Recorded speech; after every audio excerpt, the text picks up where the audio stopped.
জামাত আছে জামাতের জায়গায়, কিন্তু জামাতের ভিতরে কোনো ইসলাম নেই। সবসময় সমালোচনাকারীদের মুখে জুতা মারা হবে। যদি আপনি এই একজন ডাক্তারকে বলেন যে একটা বিল্ডিং নির্মাণ করতে, তো সে তো এই ডাক্তার পারবে না, পারবে?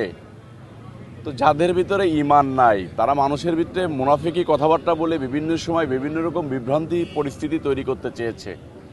আপনি দেখছেন একজন জাসদের নেতা হয়ে গেছে জামাতের আমির, যার ভিতরে মনে করেন ধর্মীয় কোনো প্রতিষ্ঠান থেকে এই শিক্ষা গ্রহণ করে নাই। আমার মনে হয় না যে উনি শুদ্ধভাবে কোরআন পড়তে পারে কিনা, আমার তাও জানা আছে। যদি শুদ্ধভাবে কোরআন পড়তে পারতো তাহলে মানুষের গীবত করতো না। আল্লাহ পাক রব্বুল আলামিন কিন্তু বলেছেন যে তুমি গীবতকারীকে দূরে রাখো বা গীবত থেকে বিরত থাকো।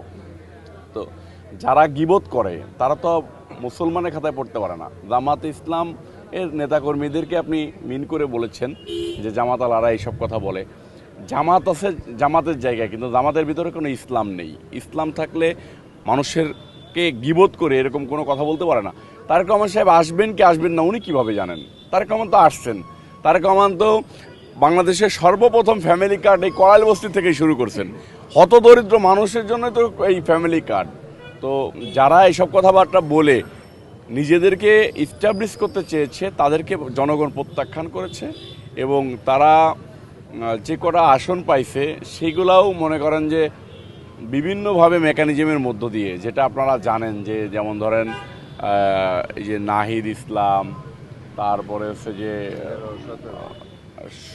এই যে শফিকুল ইসলাম মাসুদ, তারপরে হচ্ছে আপনার জামাতের আমির। তো এদিকে তো শফিকুল ইসলাম মিল্টনের নাম তো ডিক্লেয়ার হয়ে গিয়েছিল যে তিনি পাশ করেছেন। পরবর্তীতে আবার যে সরকার সদ্যবিদায়ী সরকার তারা ইঞ্জিনিয়ারিংয়ের মধ্য দিয়ে বা করে জামাতের আমিরের মান সম্মান বাঁচাইছে যে একটা দলের আমির সে বিরোধী দলের নেতা হবে, তারে আমরা মানে জিতাই দিই আর কি। এইসব করে জিতাইছে। এদের মুখ দিয়ে শুধু এইরকম বাজে কথা, মানে মুখ দিয়ে গন্ধ বেরোনো কথা ছাড়া ভালো কোনো কথা আপনি পাবেন না। এটা মুক্তিযুদ্ধের সময় 71 সালেও পায়নি, এখনও পাবেন না।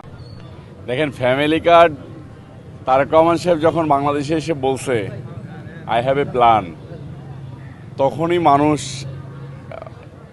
বাংলাদেশের মানুষ জানে যে তারেক রহমান সাহেব একটা সুন্দর প্ল্যান নিয়ে আসছে এবং বাংলাদেশকে সুন্দর করে সাজাবে। তো যারা পিছন দরজা দিয়ে ক্ষমতায় আসতে চেয়েছিল ইঞ্জিনিয়ারিংয়ের মধ্য দিয়ে, তারা মানুষের ভিতরে একটা হাইপ সৃষ্টি করতে চেয়েছিল যে আমাদের ফ্যামিলি কার্ড দরকার নেই, এই নাই সেই নাই। এখন দেখবেন তারাই ফ্যামিলি কার্ড খুঁজে বেড়াচ্ছে। তো আমাদের কাছে তো অবশ্যই আনন্দের যে বাংলাদেশ শহীদ রাষ্ট্রপতি জিয়াউর রহমানের পরে, দেশনেত্রী বেগম খালেদা জিয়ার পরে এরকম একজন রাষ্ট্রনায়ক পেয়েছেন, যে রাষ্ট্রনায়ক শুধু দেশকে ভালোবাসেন, দেশের মানুষকে ভালোবাসেন, দেশের মানচিত্রকে ভালোবাসেন, স্বাধীনতা সার্বভৌমত্বকে বাংলাদেশের মানুষের হৃদয়ে রাখতে চাই। এরকম একজন রাষ্ট্রনায়কের এরকম প্ল্যান বাংলাদেশের নাগরিক আমরা সাধারণ মানুষ হিসেবে আমাদের কাছে মনে হয় যে বাংলাদেশটাকে অনেক দূরে নিয়ে যাওয়া দরকার। আমাদের সকলকে মিলে এই বাংলাদেশের প্রত্যেকটা মানুষের সহযোগিতার মধ্য দিয়েই বাংলাদেশ এগিয়ে যাবে। শহীদ ওসমান হাদির মৃত্যুকে নিয়ে মব্বাজরা একটা দোকান খুলেছিল। তো এই আসামি গ্রেপ্তার হওয়ার পরে ওদের ওই দোকানটা বন্ধ হয়ে গিয়েছে। তো যখন দোকান বন্ধ হয়ে গিয়েছে তখন তো তাদের আর কোনো পুঁজি নাই, এটাই ছিল তাদের পুঁজি। এখন নতুন কোনো পুঁজি করার জন্য চেষ্টা করবে যে কোনোভাবে কোনো কিছু করে নতুন কোনো আইটেম সামনে আনা যায় কিনা। সবসময় সমালোচনাকারীদের মুখে জুতা মারা হবে, সেটা কাজের মধ্য দিয়ে। ধন্যবাদ। আমরা চাই দেশে সবসময় একটা শান্তি বজায় থাকুক। আমরা নিজেরাও অনেক সময় যারা ফেস ভ্যালুওয়ালা নেতা আছি তারা আশঙ্কায় থাকি যে কখন কোন দুর্ঘটনা ঘটে যায়। যদি দেশের আইন শৃঙ্খলা ঠিক থাকে তাহলে এই দুর্ঘটনা থেকে আমরা সকলেই পরিত্রাণ পাব। আমরা চাই যে দেশে সন্ত্রাস, নৈরাজ্য, চাঁদাবাজ, মাদক এগুলাকে সরকার শক্ত হাতে দমন করুক।